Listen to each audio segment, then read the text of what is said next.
There was one unforgettable night at Graceland. Music echoed through the walls, laughter filled the air, and then tension.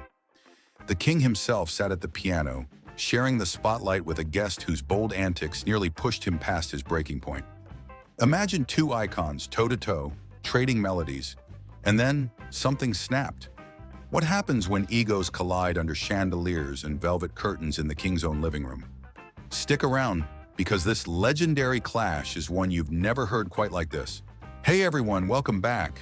If you're a fan of rock and roll legends, behind-the-scenes drama, and those rare nights that history almost forgot, then you're in the right place.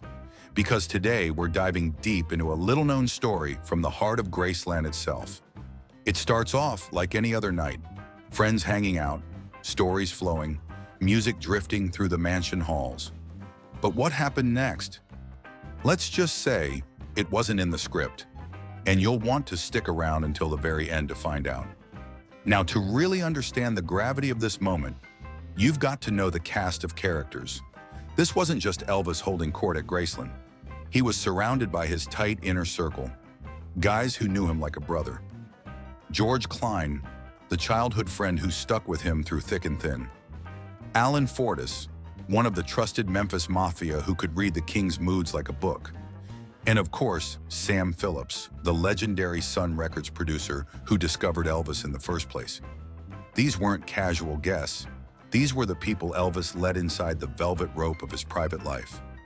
The scene unfolds sometime in the early 1960s. Elvis had already cemented his place in music history. The frenzy of the 1950s had mellowed into something richer, deeper, more seasoned. The famous $1 Million Quartet moment with Jerry Lee Lewis, Carl Perkins, and Johnny Cash was already a few years in the rearview mirror. But echoes of that night still lingered, especially when it came to impromptu jam sessions. What was supposed to be a casual evening of reminiscing, music, and a few laughs quickly turned into something no one expected. It all began on a quiet Memphis night, the kind where the air is thick with southern humidity and possibility. Sam Phillips, the mastermind behind Sun Records, and the man who gave Elvis his big break, was cruising the streets with a familiar wild card in the passenger seat. They weren't out looking for trouble, at least not exactly. They were just two icons of rock and roll passing time, reminiscing and inevitably heading toward the one place where magic, and sometimes madness, tended to happen. Graceland. With a quick phone call and a green light from the king himself, the two set off for a late-night visit that would become anything but ordinary. The gates swung open like the beginning of a film, and moments later the plush living room of Graceland was alive with energy. Elvis greeted them with that effortless southern charm, smiling, relaxed, fully in his element. The circle quickly expanded. George Klein, always the loyal confidant. Alan Fortas, ever ready with a joke or observation. And of course, Elvis himself, glowing under the soft lighting, barefoot, maybe even sipping a Coke or something stronger. They didn't need a stage or spotlight.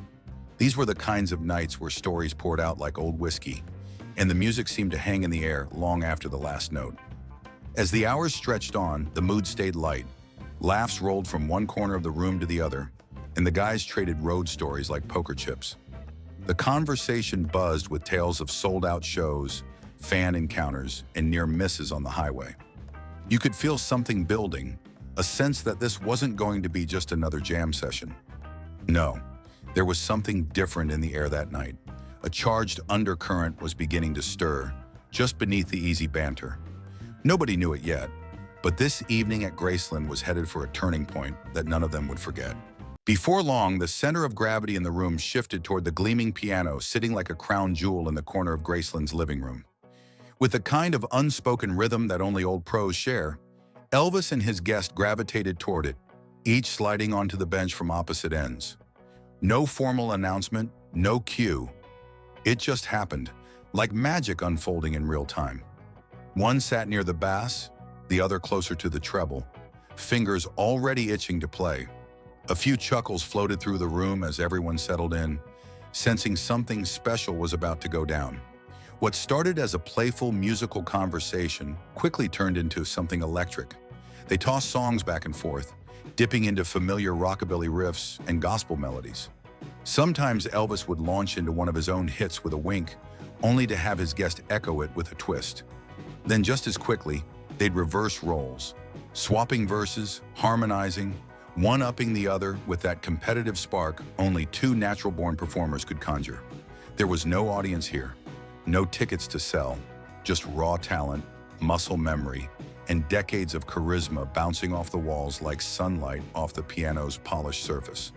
But gradually something shifted. The energy in the room, once warm and communal, started to tilt. Jerry, let's just say he had a flair for the dramatic.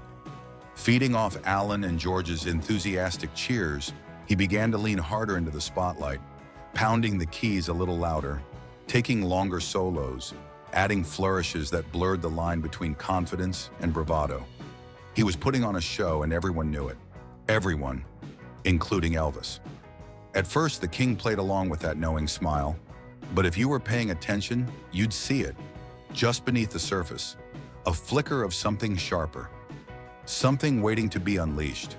As the keys clinked and the room swelled with melodies, Alan Fortas and George Klein found themselves visibly caught up in the performance. They were clapping, nodding, even letting out the occasional whoop as Jerry's fingers flew across the piano. "Man, listen to that!" Alan grinned, nudging George. "Ain't nobody who plays like that." George, eyes wide, eagerly agreed. Their excitement was genuine, spontaneous admiration from two guys who'd seen it all. And Jerry? He soaked it up like a spotlight, clearly loving every bit of it. The more they praised, the more animated he became, throwing in tricks, bending notes, flashing grins. Elvis, meanwhile, sat back with a calm smile. But there was a stillness to him that hadn't been there before. He wasn't angry, at least not visibly, but something in the way he leaned back and watched said enough. It was that quiet kind of discomfort, the kind you feel in your gut when something's just slightly off. Here he was, in his own house, his own piano, surrounded by his own people, and suddenly it was like he'd become a guest at his own party. Still, he didn't say a word. He let the scene play out. The king didn't need to raise his voice yet. But the mood had shifted. Where the night had once felt easy and effortless, there was now an unspoken tension hanging in the room, like thick smoke. Elvis's smile tightened. His eyes tracked each compliment that floated Jerry's way. You could almost hear the click of his internal radar turning on. He wasn't the jealous type, not really, but he didn't miss a thing. And for a man so deeply in tune with the room, he could feel when the spotlight had overstayed its welcome. Still, he kept it cool. Cool but calculating. Like a lion letting the cubs play too close for just a bit too long. Then just when the others were least expecting it, when the laughter still lingered and the air was still buzzing with music, Elvis leaned forward and delivered a line so sharp, so unexpected, that it cut through the moment like a blade. Everything stopped. Jaws didn't drop, exactly, but silence moved in quick. No one laughed, no one clapped. It wasn't rage, it wasn't a joke. It was something in between, a lightning bolt wrapped in velvet. What did he say? Let's just say it made the ride to the Memphian Theater that night feel a whole lot longer and a whole lot quieter. The night didn't end at Graceland. As the impromptu jam session wound down, Elvis stood, cool as ever, and casually mentioned he had some folks waiting for him over at the Memphian Theater. Always the generous host, he invited everyone along, but only Alan, George, and a few close guys piled into one of his Cadillacs. The ride started off light, the kind of late-night cruise through Memphis streets they'd done 100 times before. Alan and George, still buzzing from the energy of the evening, couldn't stop talking about the piano performance. "He's just unreal," George said from the back seat. "I mean, the way he plays, it's like the keys are an extension of his soul." Alan nodded, chiming in with his own praise, unaware of the storm brewing in the front seat. At first, Elvis kept quiet, eyes on the road, hands relaxed on the wheel.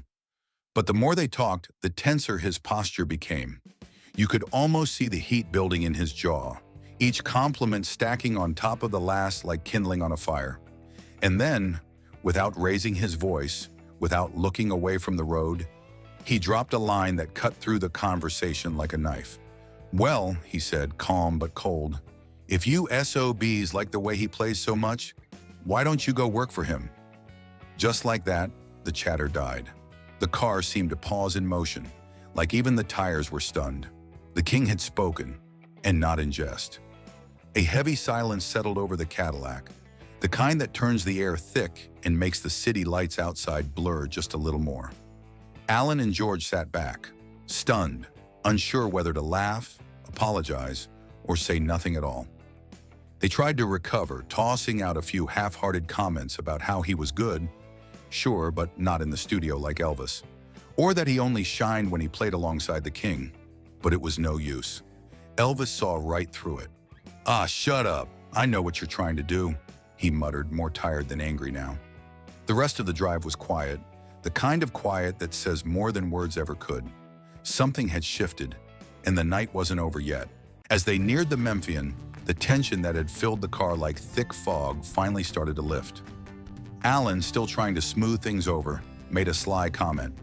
"Man, that guy can play though," half hoping to lighten the mood, half testing the waters. And to everyone's relief, Elvis cracked. He let out a laugh, loud, unfiltered, and just this side of wicked. The kind of laugh that told you the storm had passed, but left behind a few scorched branches. He wasn't holding a grudge. Not really. But that flash of irritation had revealed something deeper, something rarely seen from the king. Vulnerability. Not fear, not insecurity, but a flicker of feeling when the spotlight briefly shifted elsewhere. And now, finally, it's time to say it out loud. The guest who turned a mellow Graceland jam into a piano-fueled standoff? None other than Jerry Lee Lewis. Yep, the killer himself. A man who could make a piano scream and a room explode. Sometimes in awe, sometimes in chaos.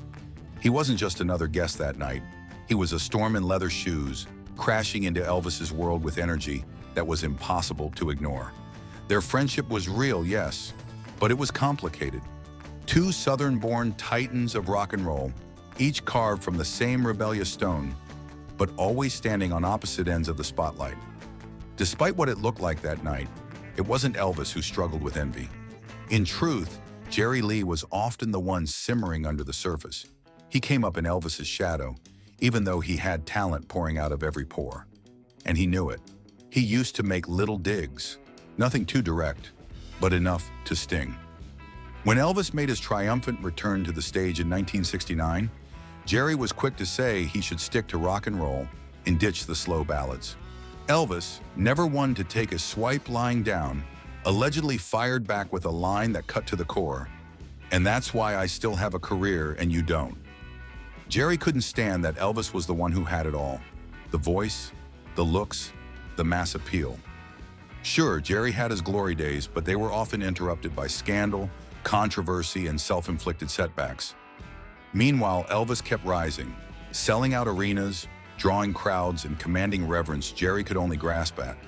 That's what made nights like the one at Graceland so tense beneath the surface. Two legends in the same room, one still climbing, the other already slipping. And for a few charged moments, all of it, the praise, the competition, the history, boiled up into a single sentence that said more than hours of conversation ever could. To really understand what happened that night and why it mattered so much, you have to rewind the tape a bit.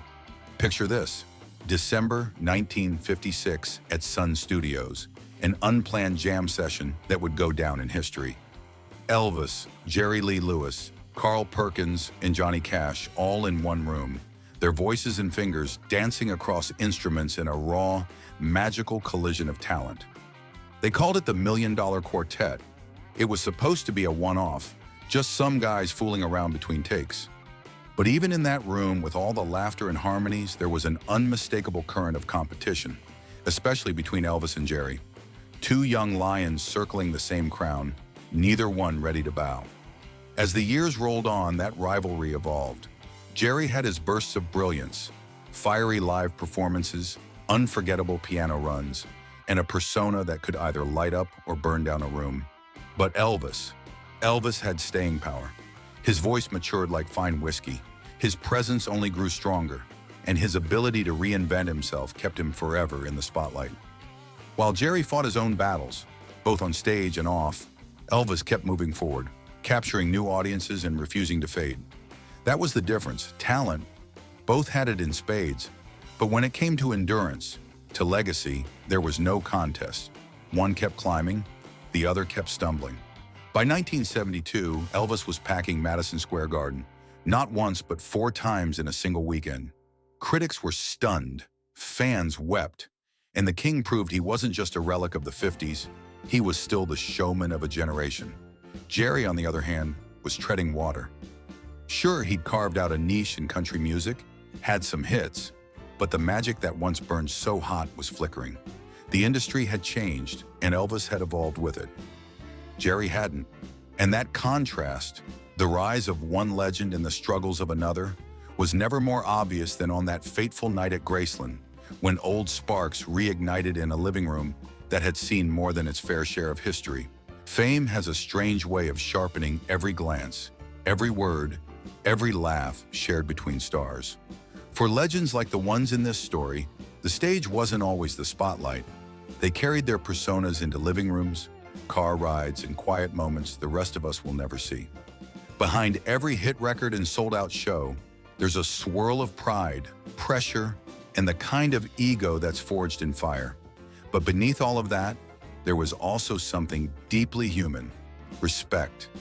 Even when the air got tense, even when the compliments felt like daggers, there was an unspoken understanding between these men. They knew what it took to get to the top and what it cost to stay there. That night at Graceland, it wasn't just about a piano or a witty jab. It was about 2 careers intersecting again in the most unexpected of ways. And sure, the King may have had his patience tested, but he handled it like only he could. Graceful in his silence, cutting in his timing, and quick to laugh when the moment passed. Because the truth is, even legends have off nights. Even the King had to deal with guests who pushed a little too hard, played a little too loud, and maybe forgot whose house they were in. But in the end, it's those stories, the imperfect, electric, real ones, that remind us just how human our heroes really were. So now, I want to hear from you. Who do you think had more raw talent? The voice that shook the world, or the hands that set the piano on fire? Elvis or Jerry Lee Lewis? Drop your thoughts in the comments below. I read everyone. And if you love deep dives into the untold moments that shape music history, make sure to hit that subscribe button and join the journey. There are plenty more stories coming, some even wilder than this one.